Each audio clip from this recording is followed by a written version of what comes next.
Olá, eu sou o Maurício Spendorello e este é o For Sales Grandes Carreiras.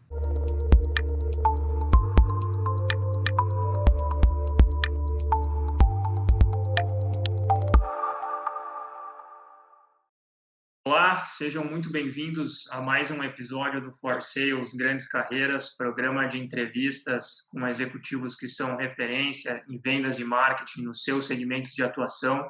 O objetivo do For Sales Grandes Carreiras é, através da experiência dos nossos convidados e das dicas dos nossos convidados, ajudar você a melhorar a sua carreira.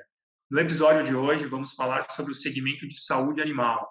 E para me acompanhar com as perguntas e com os comentários, eu teria a companhia do Eduardo Nogueira, que é um dos consultores sêniores aqui do time da For Sales. Eduardo, seja muito bem-vindo ao nosso bate-papo. Obrigado, Maurício, mais uma vez pelo convite. É um prazer enorme estar aqui no canal com vocês.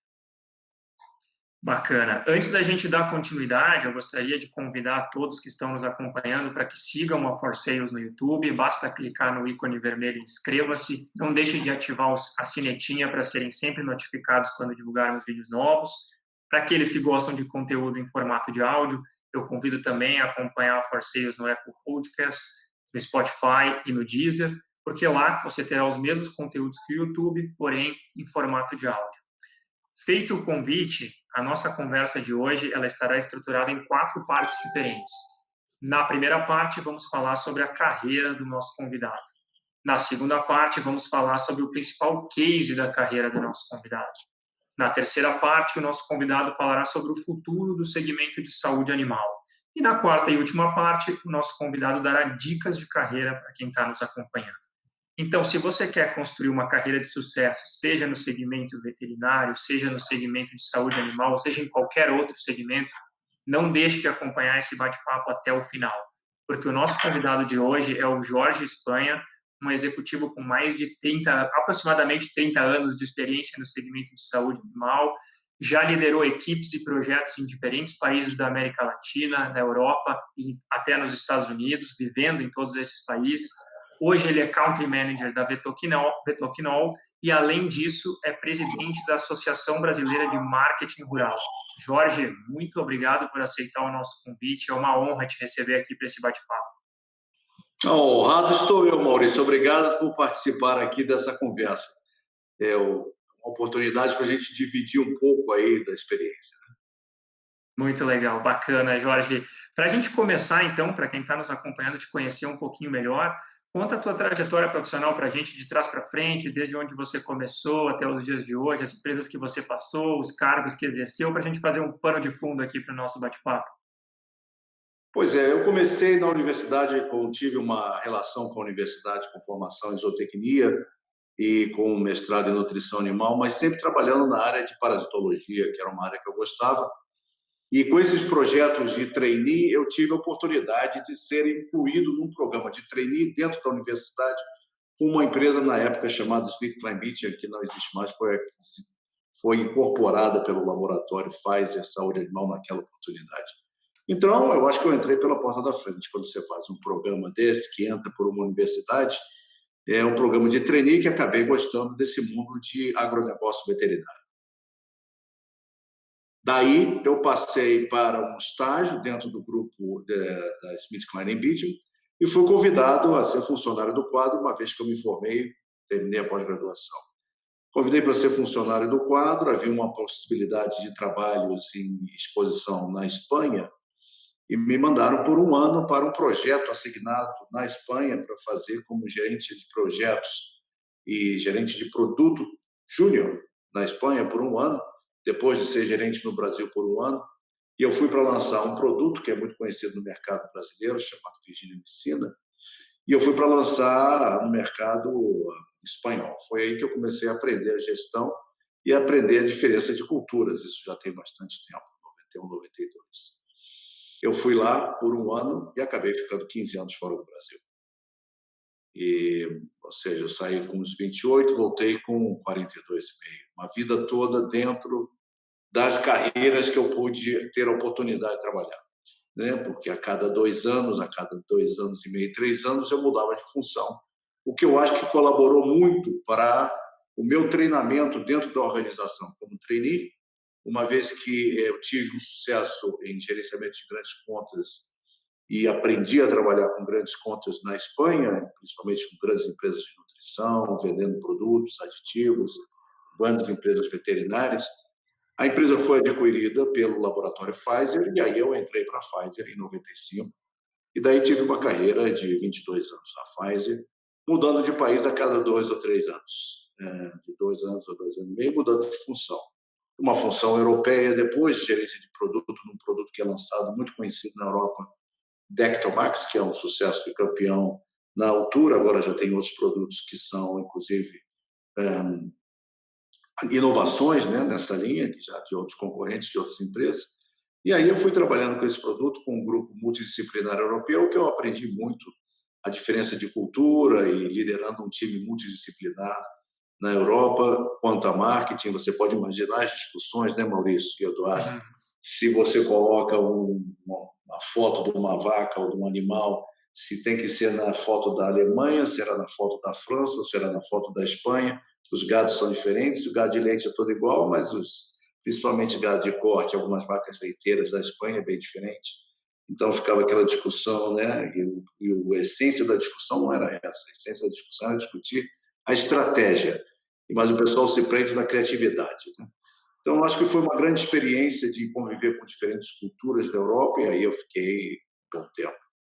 Daí eu tive a oportunidade, quando a empresa foi consolidada e houve uma redução no headquarters da Bélgica, que eu já não estava mais na Espanha, eu estava na Bélgica, me convidaram para os Estados Unidos uma função global, e aí eu participei como gerente global de produto, depois eu passei a ser diretor global de novos produtos, e aí eu tive uma grande exposição às estratégias da empresa, definindo estratégias, trabalhando mais como estratégia. Então eu posso dizer que a minha carreira tem alguns estágios, né? Um estágio de comercial, que foi na Espanha, um estágio de marketing estratégico, que foi centralizado na Europa, e um estágio de mais estratégia global e business cases para todos os novos produtos que a gente fazia M&A e fazer a construção dos business models e a preparação, 3 anos, 4 anos antes dos lançamentos, né, fazia a preparação desses produtos no mercado, para o mercado global, mas baseado nos Estados Unidos, no headquarter. Essa interação com o senior management, com toda o pessoal de cima, fez com que eu treinasse bastante o meu cérebro em buscar oportunidades, em vez de focar somente no copo meio vazio, né? Está meio vazio, está meio cheio. Tem que estar sempre meio vazio para a gente poder completá-lo, né? Então, essa é a forma como a gente sempre vê. Então, foi uma carreira que eu posso dizer, depois voltando para o Brasil em 2005, já se vão 15 anos, de bastante sucesso dentro do que eu faço, que é o negócio de saúde animal. Sucesso gerenciando pessoas, sucesso gerenciando produtos, sucesso gerenciando matriz dinâmica. E o sucesso não veio só de mim, o sucesso veio das pessoas que trabalharam comigo, elas é que realmente fizeram sucesso. Eu só fui um instrumentador e um provocador, um curioso, fazendo as perguntas certas no momento certo para ver com que as pessoas enxergassem a oportunidade de outra forma. Eu sempre digo que se você planeja para 100, a chance de chegar a 95 é muito fácil. Você planeja para 120, a chance de chegar em 100 também é muito fácil. Então, muitas vezes, a gente tem que ter um planejamento acima do que você vai construir para poder ter na manga algumas cartas que te possam ajudar a chegar no objetivo 100% e passá-lo, né? Principalmente em pandemia, todo mundo, para cumprir o resultado desse ano, é um desafio maior em alguns segmentos. Graças a Deus, a gente está no segmento de agronegócio veterinário e traz uma oportunidade grande para o Brasil. É um grande motor, o terceiro negócio de veterinária mundial, com 6,3 bilhões de reais de produtos veterinários vendidos no ano passado em todas as categorias. É um super negócio e que contribui apenas com 3 a 4% do custo do produtor. Você imagina, né, quando isso aumentar, e principalmente, você mesmo, Eduardo, falou que tem animais de companhia, quando você começar a levar mais o seu cachorro ao veterinário e gastar mais com os americanos por mês.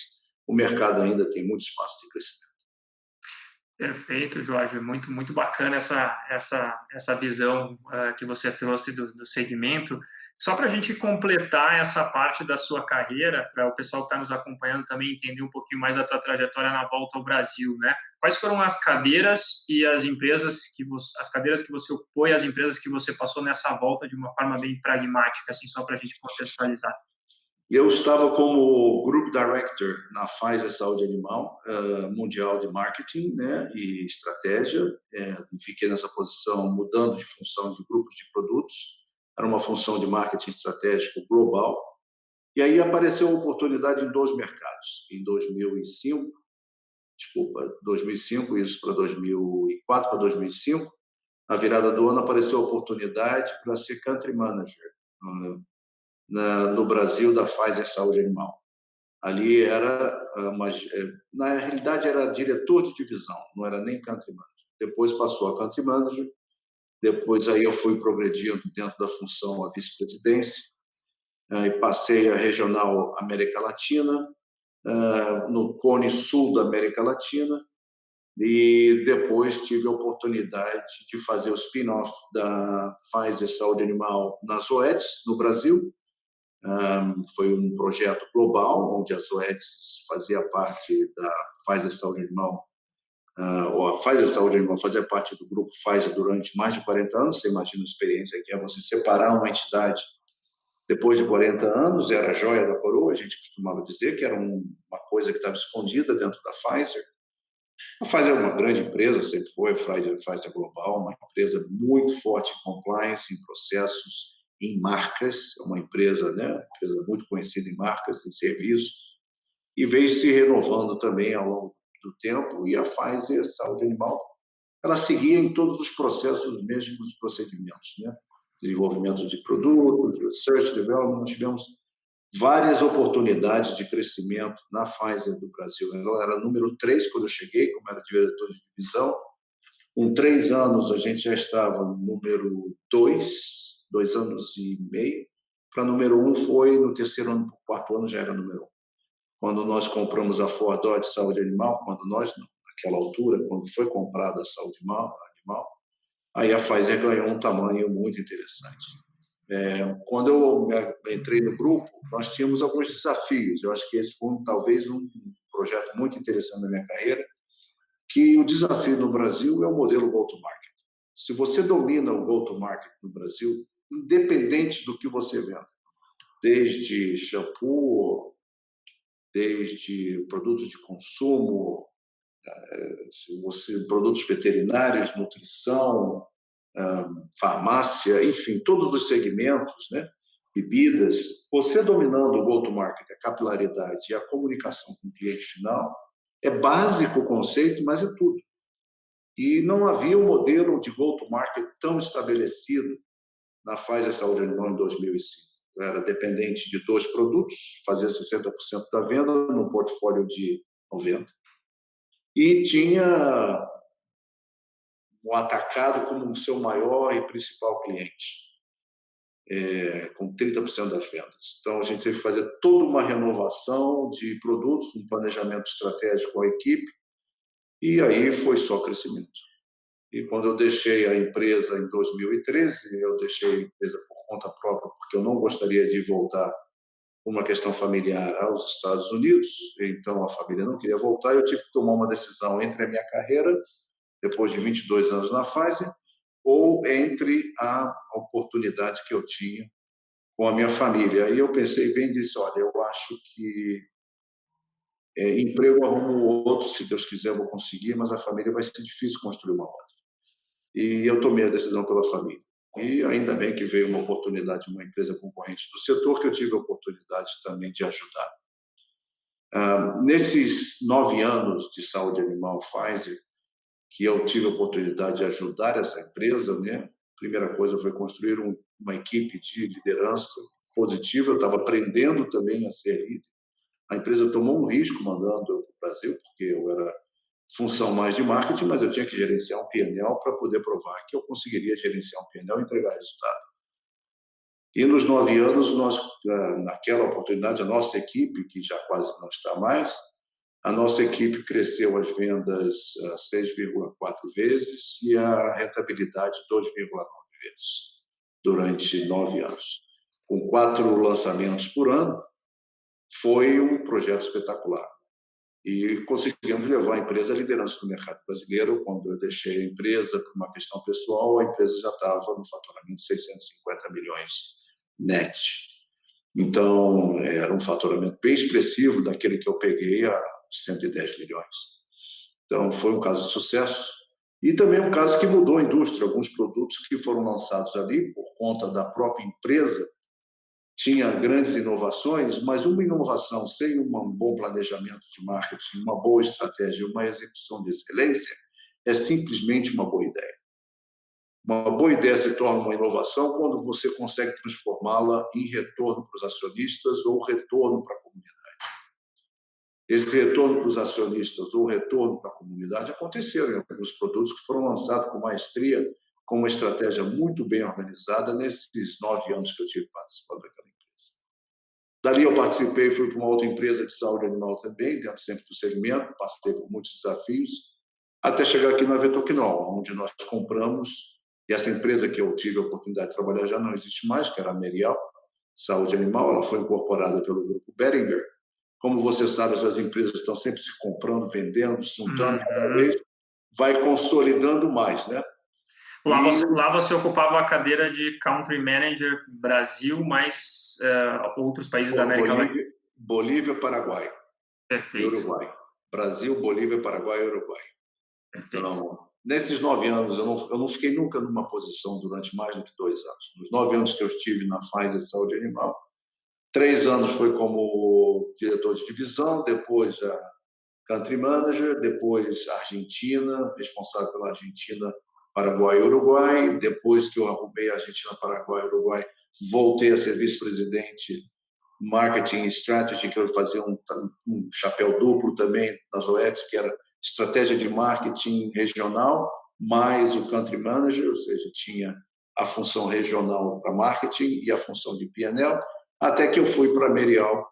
Quando eu saí das OETs, eu fui para a Merial, e aí a Merial era uma posição regional, que era o cluster, que eles chamam de saúde animal, o cluster que eles chamavam de região de saúde de produtos veterinários para... Tem uma outra sigla hoje, mas produtos veterinários para Brasil, Bolívia, Paraguai e Uruguai.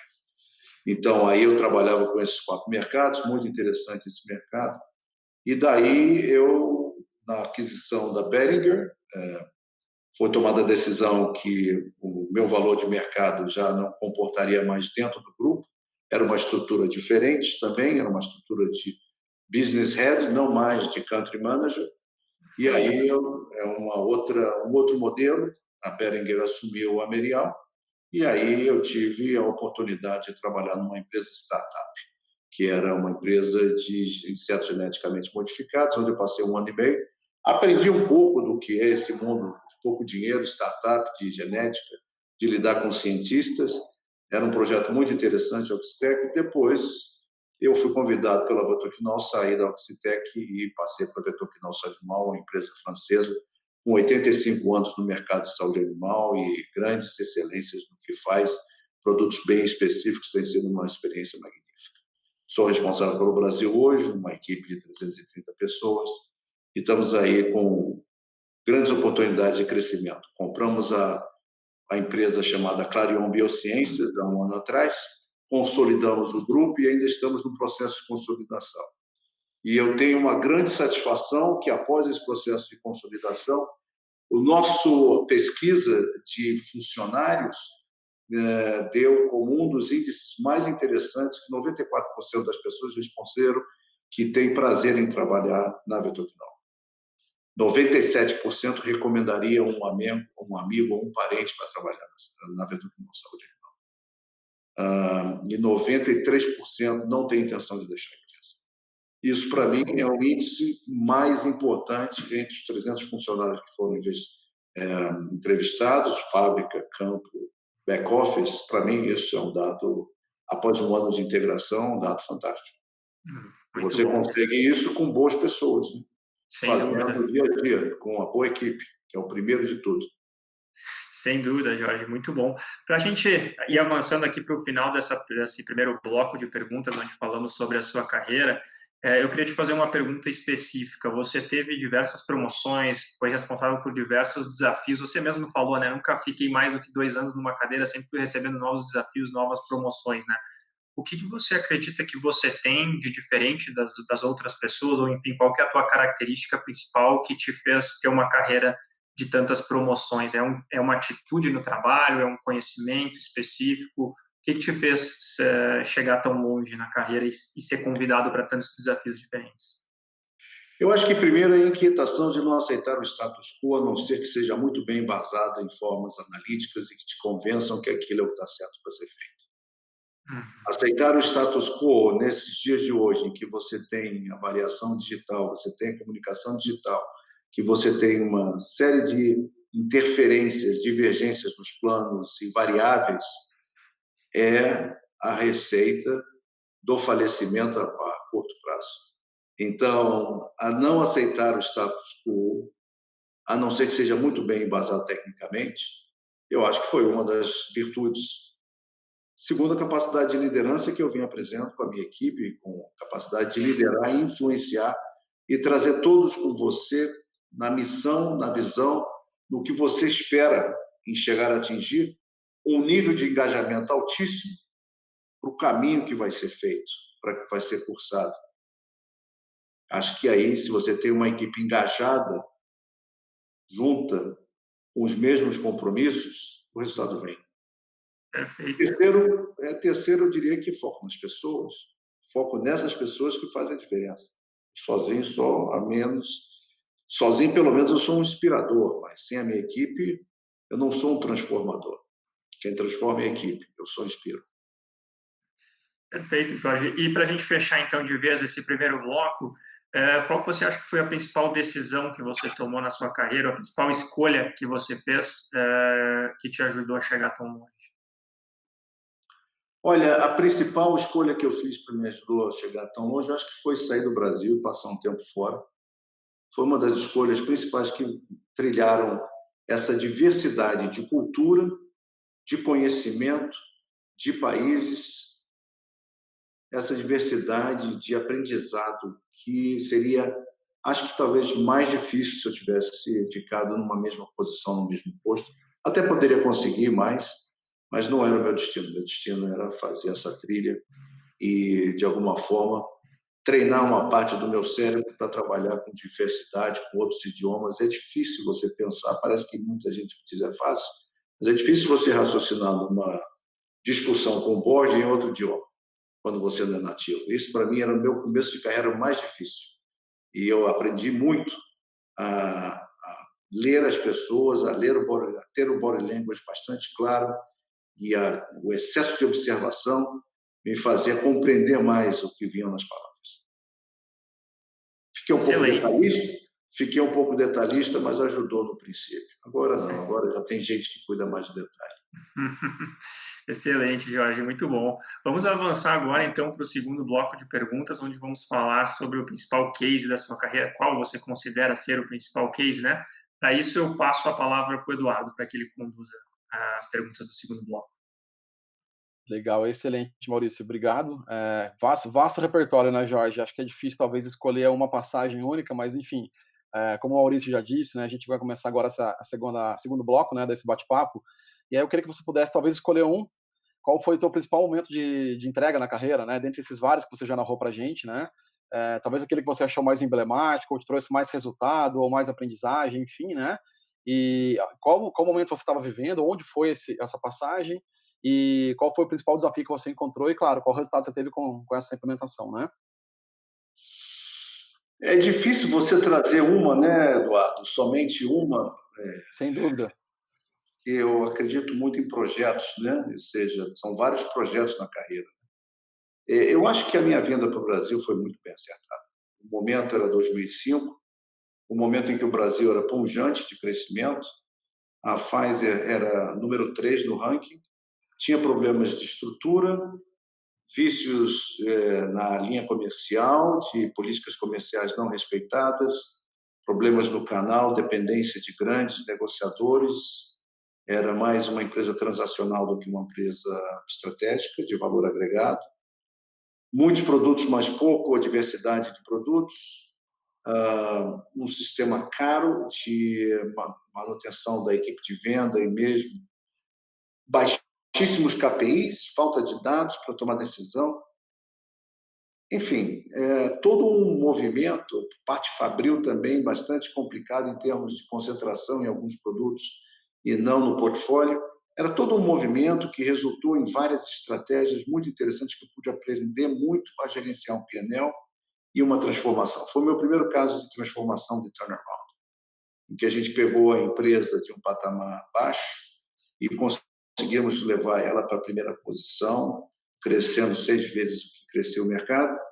Por mais que o meu chefe dizia que nós crescíamos de acordo com o mercado, é muito difícil você crescer 2 dígitos por 7 anos seguidos no mercado brasileiro. E um mercado que crescia entre 7% e 8%. E a gente crescia 2 dígitos ano atrás ano. Mas o meu chefe não via com essa forma, porque também tem chefes que não te motivam a trabalhar nesse sentido, né? Quando se sentem ameaçados na própria cadeira. E um chefe que vê que o seu subordinado tem grandes possibilidades de ocupar a própria cadeira, ele tem que entender isso como maturidade. E você precisa de gente assim, melhor do que você em cada uma das funções, não no todo. E eu via que essa oportunidade era a oportunidade de contratar mais brasileiros, de lançar mais produtos do grupo e de fazer história dentro do Brasil, que é o meu país de origem. Então, eu tinha que devolver ao Brasil alguma coisa gratificante, porque eu me formei no Brasil, saí do Brasil e praticamente não trabalhei na matriz brasileira. Quando eu voltei, eu retornei ao Brasil e dei de volta a oportunidade para sair de uma base de 135 colaboradores para quase 350 colaboradores quando eu deixei a empresa, e um crescimento vertiginoso. Um crescimento virtuoso que foi fantástico. Mesmo quando eu deixei a empresa, o crescimento foi mais de 25% no ano seguinte, que eu já tinha contratos assinados no dia que eu pedi a saída da empresa. E isso deixou a equipe com uma oportunidade de continuar avançando durante a transição do novo líder que entrou, que é até um conhecido meu, e deixou que a empresa avançasse no segmento de nutrição num contrato que eu havia assinado antes da saída. E isso trouxe uma certa garantia para que a empresa continuasse avançando, e todos os colegas que eu deixei lá, deixei bem montado. Esse foi um caso de sucesso, eu acho, que marcou a minha presença, e quem é do setor e que viveu isso, que está aí hoje para contar, sabe o que era a empresa antes que da minha entrada e depois da minha entrada. E depois da minha saída. E a empresa viveu um ciclo fortíssimo de crescimento, com lançamentos múltiplos, um a cada trimestre, com capacitação de equipe, com demanda, geração de demanda, com produtos no canal, com campanhas na televisão, com campanhas na área pet, inigualáveis, que tornou a empresa líder de mercado. Legal, excelente, Jorge. Conta, sem dúvida, quanta estratégia você colocou para rodar, né? Se você pudesse retornar lá em 2005, enfim, nessa passagem que você narrou há pouco, né, esse turnaround que você promoveu na Pfizer Brasil, né?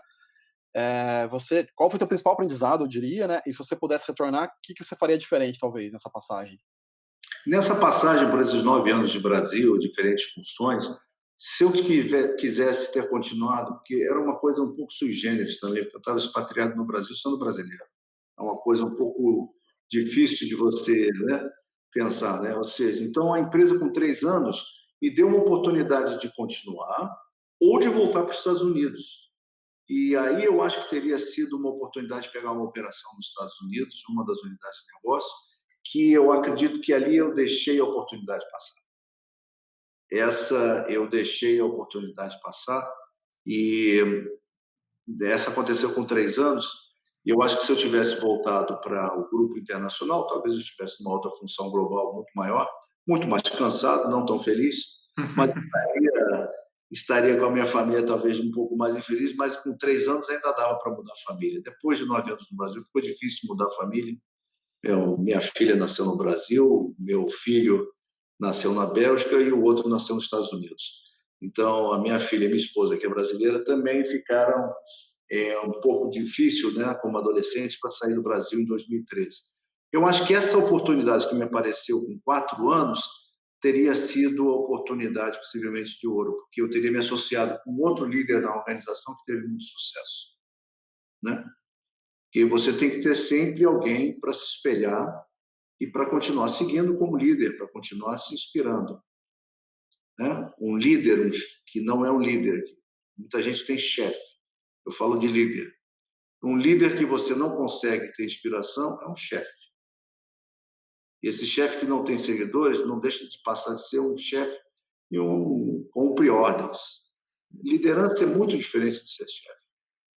E esse líder levou a empresa muito acima. E teria sido, acho que, uma oportunidade boa se eu tivesse ido trabalhar com ele.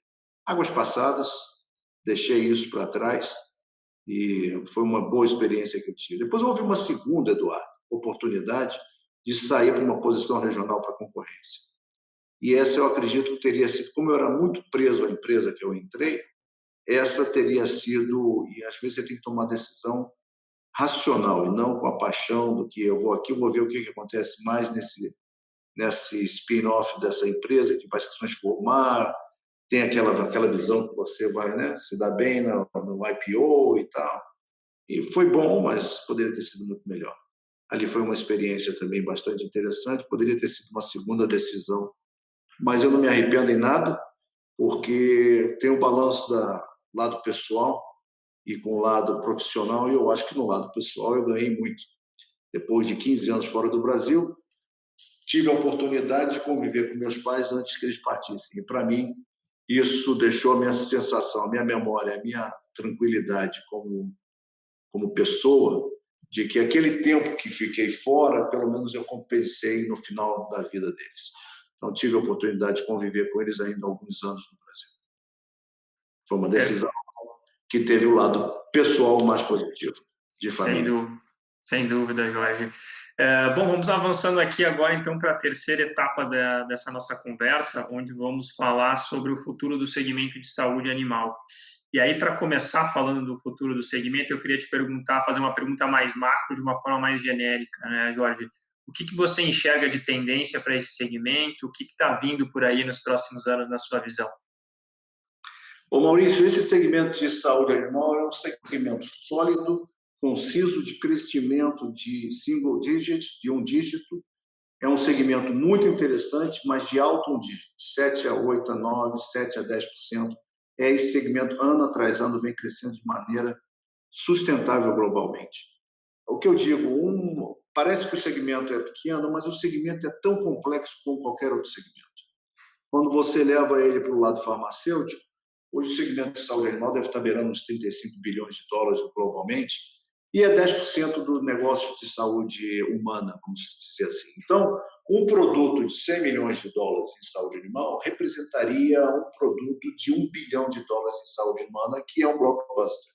Proporcionalmente, em termos de mercado, é mais ou menos isso que funciona. A complexidade é a mesma. Você tem o médico veterinário, você tem as fazendas para visitar, você tem o pet shop, as clínicas, os grandes armazéns aí, ou grandes supermercados de pets. Ou seja, você tem consumo, você tem um negócio de B2B, B2C, e agora também, em alguns casos, até estão se criando aí algumas plataformas de C2C também, onde clientes começam a trocar animais ou começam a fazer entre si essa negociação, né? Clientes que vendem animais para outros clientes, e está havendo maior pulverização de canal, enfim, série de coisas que vem acontecendo. É um segmento sólido. O Brasil tem uma veia de produtor de proteína animal muito grande. Você tem aí grandes do setor, que 60% do mercado são proteína avícola e suínos. Está na mão de 3 ou 4 empresas, que a gente sabe nome e endereço. Concentração de mercado aconteceu há muito tempo. E você tem o setor de bovinocultura, corte e leite, que vem crescendo de maneira substancial, principalmente quanto às exportações. O mundo depende hoje do Brasil para comer proteína animal e para comer proteína vegetal. E você tem o segmento de pets, que é um segmento de consumo, onde a gente trabalha também muito bem. O veterinário tem a sua prescrição, mas basicamente algumas das categorias como antiparasitários é um segmento de puro consumo, de gôndola, de briga na marca, de espaço merchandising, de espaço, de digital, de influencers, e esse segmento vem trazendo aí um sólido multiplicação ano atrás de ano. Tivemos aí na pandemia uma retração, mas esse segmento de pets ainda está representando 22%, 23% do mercado de saúde animal como um todo. O maior mercado ainda é bovinocultura, com 50%, e depois os outros 30 e poucos, ou 25%, 28%, se dividem entre suínos e aves, a proteína de menor custo, né, e de menor valor no mercado. O Brasil tem uma determinação e uma obrigação de atender o mercado mundial em proteína animal e vegetal. Nós alimentamos 1 bilhão e 50 milhões de pessoas com a nossa proteína animal e vegetal, e não vai mudar esse cenário, porque o mundo continua se expandindo com o avanço das tecnologias de medicina e a qualidade de vida na Ásia e em outros mercados. Mais rapidamente também isso vai acontecer na África, e a gente vai ver a expansão do consumo de proteína animal no mundo, em detrimento, como muitos dizem, que a proteína vai ser reduzida pela questão do ambiente. Você ainda tem muita gente para comer proteína no mundo que ainda não teve oportunidade de chegar à proteína. Muita gente ainda não conseguiu entrar nesse mercado para comprar, entrar no supermercado para comprar uma proteína, para poder. O primeiro salto que dá na cadeia é a oportunidade de comprar uma proteína animal. Então, eu vejo com muito bons olhos o crescimento de um mercado que vai crescer entre 7% a 10% todos os anos, vem crescendo mundialmente nessa faixa, o mercado está beirando 6 bilhões de reais. Depois você tem um segmento maior, que é o de nutrição, que também trabalha com as mesmas premissas, e por aí atrás vem implementos, suplementos, em toda uma indústria, né, que entra a indústria de medicamentos veterinários, altamente regulada, como é na Anvisa, na indústria farmacêutica, altamente regulada na indústria. Eu sou responsável por 2 fábricas hoje, uma em Mariporã e aqui em Goiânia. A Aparecida de Goiânia é uma indústria altamente regulada, com todos os princípios que a gente lida com saúde alimentar. Então, eu vejo produtividade como o nome do game. Quem não tiver produtividade, não souber fazer conta, não vai se sustentar no business para a proteína animal. Vejo a segurança alimentar como um ponto fundamental agora, principalmente pós-pandemia. E o terceiro ponto, sustentabilidade. Tem vários segmentos que continuam e fazem a sustentabilidade e a produção de maneira sustentável.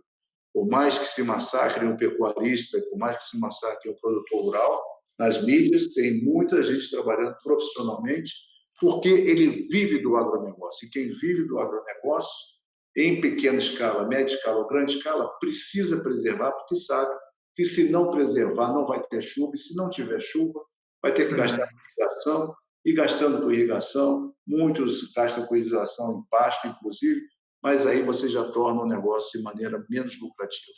Então, o crescimento vai continuar.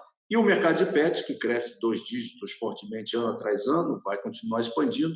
Como as famílias têm menos filhos e as pessoas estão mais sozinhas em casa, o mercado de pets, principalmente gatos, tem crescido muito nos últimos anos.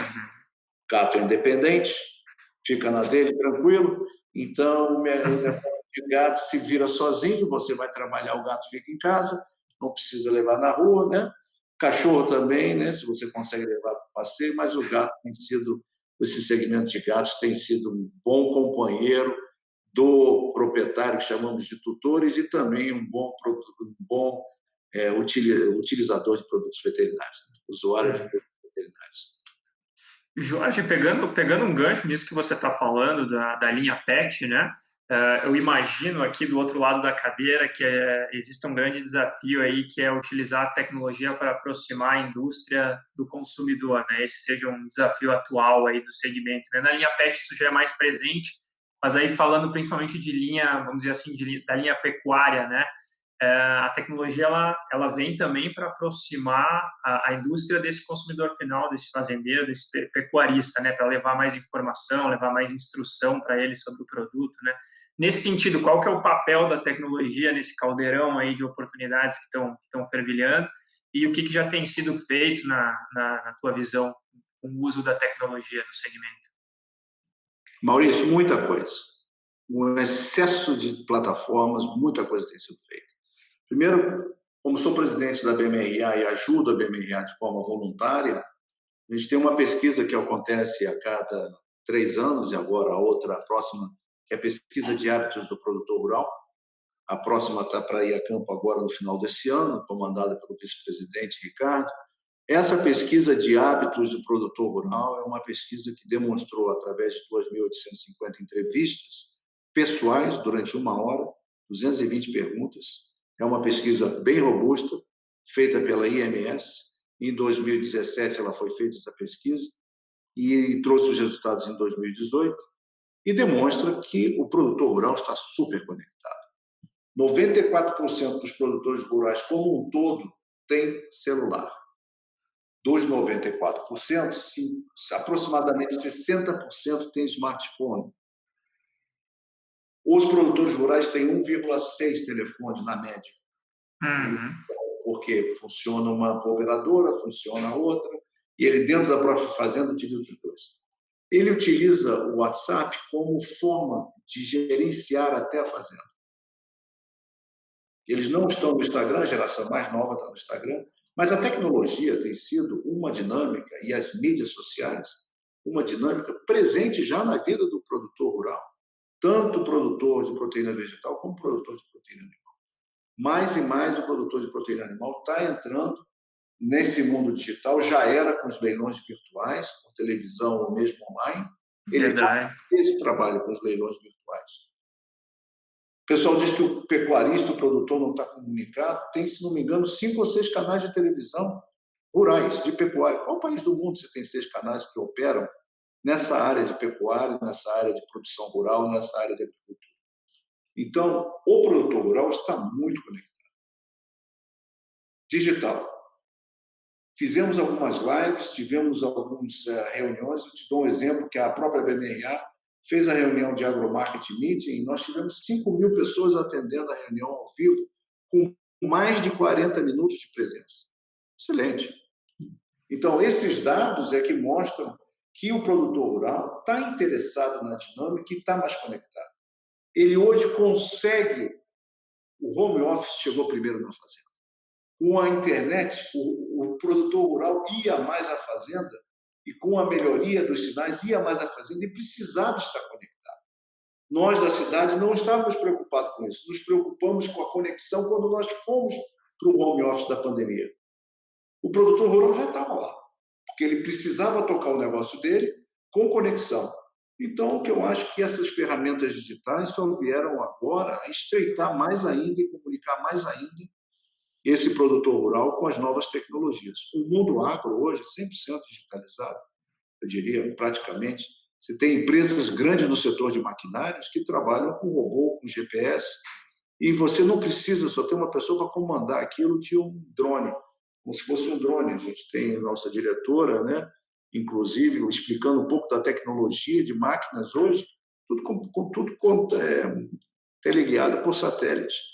Ou seja, da nossa diretora da John Deere, tudo teleguiado por satélite. Então, houve realmente uma revolução no campo quanto à utilização de inovação em tecnologia e digitalização. Eu quero saber agora qual vai ser o próximo passo, né? Porque a cidade agora aprendeu a trabalhar em home office e já era digitalizada e ficou muito mais digitalizada. Não sei você, Maurício, você, Eduardo, se tem tempo para alguma coisa. É só live, você entra em casa, é só live, ou é só reuniões, você está disponível 24 horas, o que é um perigo, porque você perde seu espaço de vida pessoal. Eu me encanto quando eu tenho meus funcionários que têm criança rodando ao lado, conseguem fazer, olha, tem que ter um pouco de concentração, mas, ao mesmo tempo, se a pessoa tem uma autodisciplina e sabe que o home office é home office mesmo, que é o tempo que você tem que estar disponível para o seu empregador, ela consegue gerenciar as variáveis da casa. Muito difícil, fácil falar, difícil de executar, né? Quando você tem 2 cachorros, 3 filhos, aí fica mais difícil você executar numa pandemia. Desculpa sair do assunto, mas o digital chegou e o digital está marcado.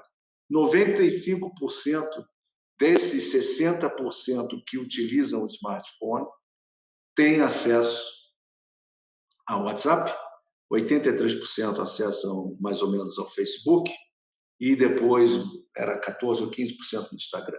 Eu acho que agora, a pesquisa que nós vamos fazer com a BBRA neste ano, que vai ser executada e ser publicada no ano que vem, vai trazer uma diferença de dinâmica. Tem mais gente e o Instagram tem sido mais utilizado em todas as redes, tem mais gente nova no campo, existe uma renovação do campo, e eu acho que o Instagram vai ser mais utilizado.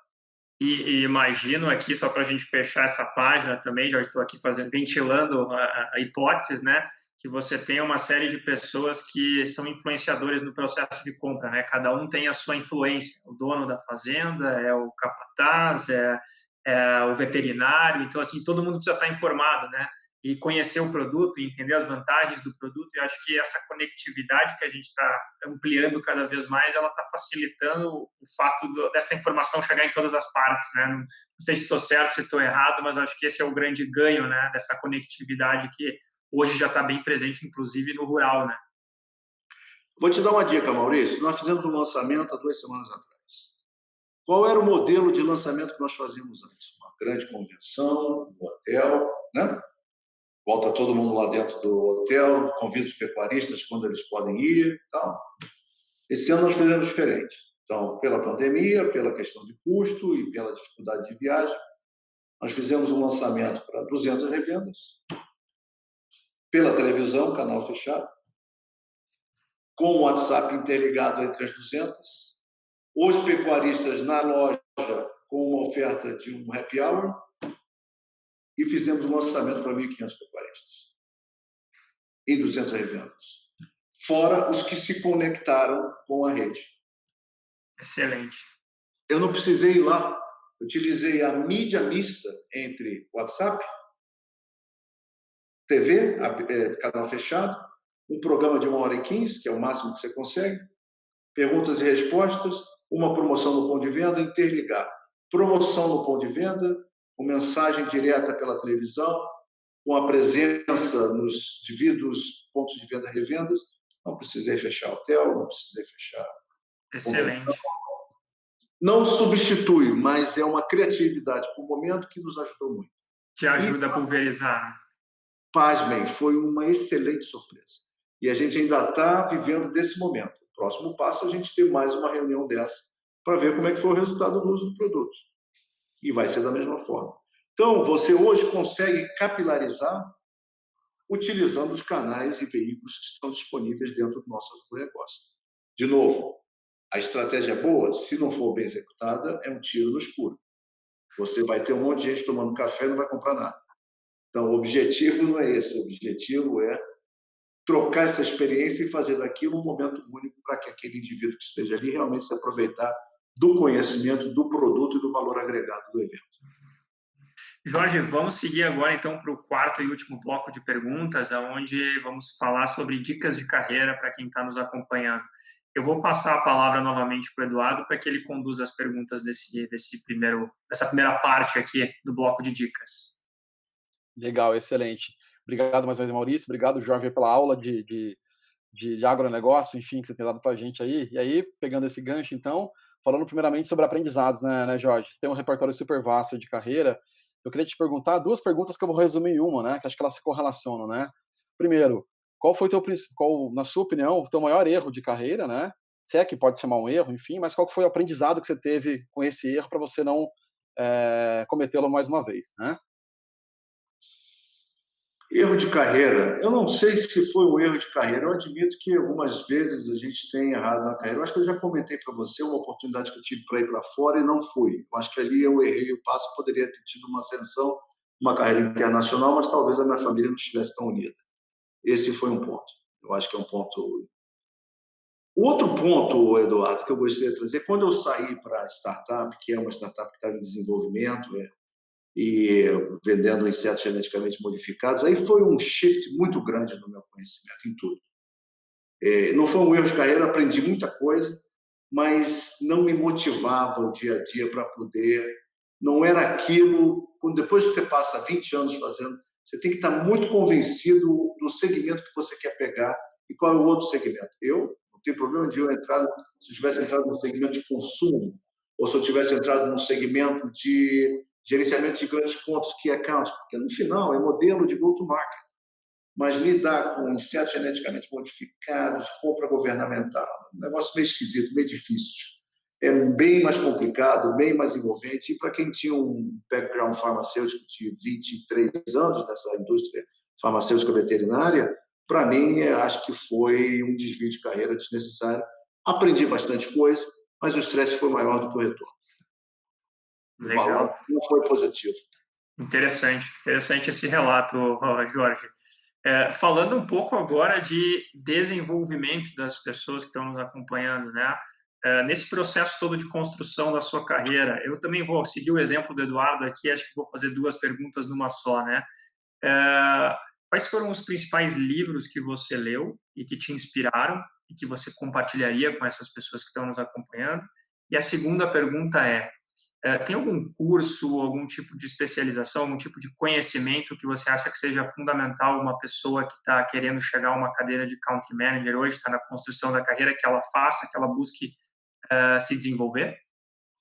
Olha, vamos lá, deixa eu ver se eu consigo lembrar de algum livro que foi. Tem um livro 2 livros muito interessantes e que eu já vi que a minha função nas empresas tem sido bem de turnaround, né? De fazer a volta no negócio e preparar e tal, que é o que eu gosto de fazer. E esse turnaround que eu fiz nessas empresas que eu passei, teve um livro muito interessante que já tem uns 12 anos esse livro. Tem 2 livros. Um é Os Primeiros 90 Dias, The First 90 Days. Não sei se você conhece. É um livro didático, simples, mas se você seguir aquilo ali, você vai ganhar muita inspiração para o que você tem que fazer primeiro. E não tem nada de fórmula secreta ali, Maurício. Gente é a primeira coisa, o mapeamento das pessoas, ver quem fica, quem sai, ver quem é que vai ser promovido, ver quem que você pode trabalhar junto, botar a missão, a visão, quais são os valores, reforçar a comunicação, todo mundo no trilho e começa a acelerar, porque a performance é um trem em movimento. Você vai acelerando com 200 vagões. É assim que eu chamo. Quando chega a 60, 70 por hora, parar é difícil parar. Você tem que pegar o trem no trilho primeiro, e depois começa a acelerar. Quando ele acelera, é difícil você parar um trem. Vai levar alguns quilômetros para parar um trem de comboio de muitas toneladas. Esse livro ajuda você a botar no trilho. Depois você começa a acelerar com outros livros ou com outros conceitos, ou a sua experiência, que seria um dos livros que eu me lembro bem, foi Built to Last. Empresas feitas para durar, né? Built to Last. É um livro que realmente faz você pensar fora da caixa e traz muitos cases de como as empresas se reinventaram e se sustentaram durante anos e que não é possível, ou seja, você não vai ter casos Kodak, tem muita gente que nem sabe o que existe, né, na geração de vocês, talvez nem lembre do que é Kodak, mas, eu sou interessante, né? Eu sou uma pessoa que, eu me lembro dos Estados Unidos, como eu morava lá, eu peguei o primeiro iPod e nós estávamos numa casa com 5 executivos conversando. Eu disse, gente, o que é isso? Isso aqui é a revolução da música, o primeiro iPod. Eu disse, mas eles não têm distribuição. Vão comprar as ações? Eu disse, não vou comprar essa ação. Aí, compra, não compra. Tinha um amigo nosso, bem influente, que era do JP Morgan, e ele falou, eu não vou comprar essa ação porque eles devem muito dinheiro, esse negócio não vai à frente, era a Apple, né? E esse negócio não vai à frente assim porque eles não têm cadeia de distribuição. Eu me lembro dessa conversa como se fosse ontem. Então, eles meteram o Apple dentro da plataforma de música, né? Foi o iTunes, e fizeram uma parceria com a CompUSA, que vendia computadores. Aí explodiu. Todo lugar tinha uma impressora, e todo lugar que tinha uma impressora, eles conseguiram botar o iPod. E daí vieram as revoluções. E quando ele botou a plataforma do iTunes, aí explodiu. Aí nós compramos ações, mas já era um pouco tarde. Mesmo assim, vendemos quando achávamos que tinha dado certo, e ainda você vê hoje, a Apple subiu mais de 4.000, 5.000%, desde aquela época dos anos 2000. Né? Não estou falando de muito tempo, 20 anos é nada. Então, essas experiências que ficam fazem aprender que, às vezes, você tem percepções erradas em empresas que têm um modelo já ultrapassado. Eu falei o caso da Apple, como o caso da Kodak, ninguém conhece o caso da Kodak, todo mundo conhece o caso da Apple. Mas a Kodak é uma que não se reinventou, ficou para trás, e ela tinha muitas plataformas e IPs propriedades intelectuais que poderiam ser utilizadas em muitos outros serviços digitais. Então, é sempre importante você ler um livro que te inspire a pensar e ver alguns casos onde é possível transformar uma empresa, é possível fazer diferente, não aceitar o status quo, a não ser que existam várias razões e análises para você dizer, não, é por aqui, então vamos fazer desse segmento um milking segment e vamos continuar investindo em outras áreas. Não sei se eu expliquei, deu uma volta grande, Maurício. Ficou Mas claro. eu expliquei alguns casos que é sempre bom a gente estar inspirado a fazer diferente. Né? E quando é para fazer igual, faça igual, não tem problema nenhum, desde que dê resultado. Ficou claro, sim, Jorge. Deixa eu te fazer uma das perguntas novamente, só com relação aos cursos de desenvolvimento, enfim, seja curso acadêmico, seja curso livre, seja algum tipo de conhecimento. Que tipo de conhecimento você acha que é bastante importante uma pessoa ter para quando ela quiser chegar na cadeira de Country Manager, ela vai precisar usar esse conhecimento? Olha, todos os cursos que eu vi que dão uma visibilidade muito boa são cursos fora. Tem vários cursos aqui no Brasil, você tem algumas, não estou a par de algumas desses cursos de MBA, você tem essas universidades aqui no Brasil que oferecem muitos bons cursos e trazem bastante. O que me impressionou muito foi o curso que eu fiz há 3 anos atrás no INSEAD. Eu acho que o INSEAD tem um dos melhores MBAs que traz uma diversidade cultural fantástica. Eu recomendaria, agora que o INSEAD está indo mais online, o INSEAD é uma faculdade fantástica, eu lembro, na França, em Fontainebleau. Eu tive a oportunidade de fazer o AMP, que eu não fiz MBA, porque eu acho que os meus 15 anos nos Estados Unidos, para alguns headhunters que conversaram comigo, já se traduz no MBA. Então, eu fiz o AMP, que para mim foi muito importante. Como executivo, fazer o AMP depois da minha carreira, ou seja, tem 4 anos, eu continuo me formando, nunca desisto, nunca, não pare. Eu fiz 45 dias de internação lá na universidade do INSEAD e fiz a oportunidade, através do laboratório que eu estava trabalhando naquela época, de fazer o Advanced Management Program, que é o AMP. E foi, para mim, um divisor de águas, principalmente na área digital, na área de diplomacia, na área de negociação, na área de inteligência emocional, que é uma das áreas mais importantes para você ter sucesso na sua profissão, é você dominar bem a sua inteligência emocional, você saber se portar no momento crítico e saber fazer leitura de ambiente. Isso vai te dar uma flexibilidade grande para transitar em qualquer um dos ambientes. Então, eu acredito, Maurício, que o INSEAD é uma escola bastante... Você tem várias outras que você pode... Essa minha experiência foi com o INSEAD. Ótimo, perfeito. Eduardo, Opa, legal. Vamos lá, para a gente fechar esse bloco, então, para o último e talvez o mais importante, Jorge, acredito até pelo que você já narrou para a gente, falando sobre gestão de pessoas, né? Queria saber, na sua opinião, quando você está avaliando um candidato para trabalhar na sua equipe, né? Trabalhar com você, o que você leva em consideração? Como é que você avalia? Se para você a experiência prévia é mais importante do que perfil, enfim, nesse contexto. Olha, a experiência hoje conta muito. Né? Eu acho que muita gente diz aí que os 50 anos, já foi 50 anos, e depois dos 50 a carreira é descendente. Não, eu acho que esse patamar mudou. A experiência conta muito, principalmente na crise. E você tem que ter sempre uma diversidade dentro do grupo seu de profissionais, seja de gênero, de idade,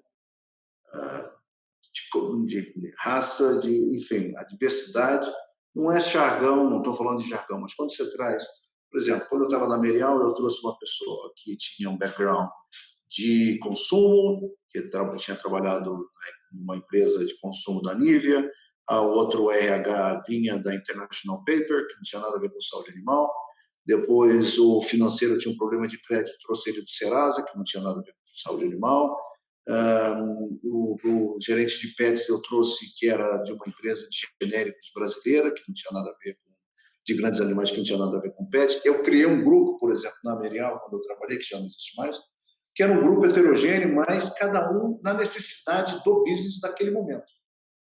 Então, o mais importante é o perfil, mas qual é a necessidade do business? É um problema de crédito, naquele momento vai se perpetuar. É um problema de acesso ao consumidor final, você precisa de uma pessoa de consumo, você precisa de uma pessoa para gerenciar a sua carteira, tem a parte de comunicação. Eu trouxe uma pessoa que hoje é que passou pela BASF, virou VP de comunicação na BASF, ou seja, você traz pessoas que são, perfis de pessoas que são apropriadas, por mais que ela seja completa, experiência e informação, um bom mix de experiência e informação, que seja adequada para aquela posição. Eu acho que é mais o que encaixa naquela posição. E você, como líder, como gerente ou como diretor, você que está aí me ouvindo, que vai ouvir esse YouTube, o que o business, não é só o perfil que você acha que cabe para aquela função pela experiência que você tem, não, qual é a necessidade do business daquela função?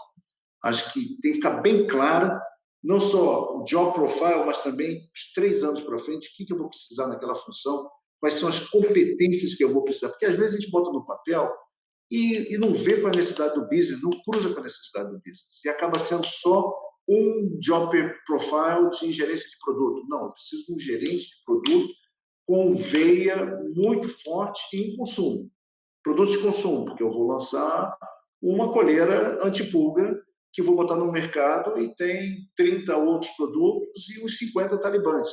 Então, eu tenho que entrar com alguém bom de consumo. Então, eu acho, por exemplo, isso é uma dica boa quando você fizer o perfil. Pense também nos 3 próximos anos e qual o planejamento da empresa para você poder encaixar dentro desse perfil. A gente não presta atenção nisso. Não sei se eu respondi, Eduardo. Perfeitamente. É um equilíbrio entre hard e soft skills, né, Jorge? Que tem que ser customizado de acordo com cada desafio, enfim, super, super claro. Ótimas dicas que você deu, inclusive, para quem está nos acompanhando, né? Excelente. Para a gente dar andamento aqui para a última pergunta, queria te pedir uma dica de carreira, Jorge, para quem está nos acompanhando, enfim, que dica você daria, então, para quem está ainda construindo a sua jornada, né, começando a sua carreira e que busca, eventualmente, num futuro, ser um country manager, um managing director, enfim, né? Que dica você daria para esse profissional, portanto, que quer chegar adiante nessa posição, né? Pô, tem tanta dica, Eduardo. Que Sem dúvida, sem pergunta dúvida. difícil, São cara. várias dicas, né, Jorge? Eu espero que os concorrentes não estejam me assistindo, porque eu já dei muitas dicas aqui que não deveria ter dado. Vocês me pegaram hoje. Eu acho que você tem que ter o teu nome associado a um grande projeto. Você tem que ter um label, que seja um bom label, positivo. Isso é marketing interno ou não marketing interno? Não se preocupe com marketing interno. Ele vem se você fizer um bom trabalho num específico projeto e o seu nome associa com ele. Te dá um impacto, você passa para outro projeto. Então, ter o seu nome associado a um bom projeto, muitas vezes eu quero ser um generalista. Nada errado com isso. Seja um generalista, mas que você puxe um projeto para mostrar à organização que você agrega valor a esse generalismo. As pessoas que eu vi terem mais sucesso tiveram grandes projetos ou alguns projetos que tiveram grande impacto, vamos botar nesse. Às vezes o projeto é pequeno e dá um grande impacto. E quando ele deu um impacto, traz esse projeto e anuncia. E mostra qual foi o impacto e o que você fez para a organização. E aí você vai conseguir galgar mais e mais oportunidades de crescimento. Excelente. Segundo, nunca desista. Eu tive uma situação, Maurício, em que me fecharam uma fábrica e a gente estava no processo de turnaround numa dessas segundas empresas e a fábrica foi fechada por uma questão de regras do ministério e tal, e perguntaram assim para mim, poxa, um amigo meu lá, o CFO da empresa na época, perguntou, pô, você não está desanimado com isso? Não, turnaround é muito fun, se divirta, procure se divertir quando você tem situações de turnaround, que você possa se divertir, porque o dia a dia você tem que se divertir no ambiente de trabalho. E, às vezes, um bom senso de humor, uma boa alegria, é mais fácil desenvolver o aprendizado do que somente um ambiente pesado. Perfeito, Jorge. Excelente. Com essas dicas valiosíssimas, a gente vai finalizando o nosso episódio de hoje. Eu gostaria muito de te agradecer pela participação, pela tua disponibilidade de tempo para fazer esse bate-papo com a gente. Muito obrigado, foi uma honra fazer essa conversa. Agradeço a você, bastante tempo que a gente conversou aqui. Eu espero que eu tenha agregado aí aos que estão começando a carreira, agregado alguns insights que possam ser positivos. Tenha esperança, acredite sempre, que o sucesso vem com muito trabalho. Com certeza agregou, Jorge. Eu agradeço também ao Eduardo pela participação. Gostaria de reforçar o convite para todos que nos acompanharam até aqui, para que acompanhem a For Sales no LinkedIn, no Spotify, no YouTube, porque é nessas plataformas que a gente vai estar compartilhando esse tipo de conteúdo. Muito obrigado a todos e até o próximo For Sales Grandes Carreiras.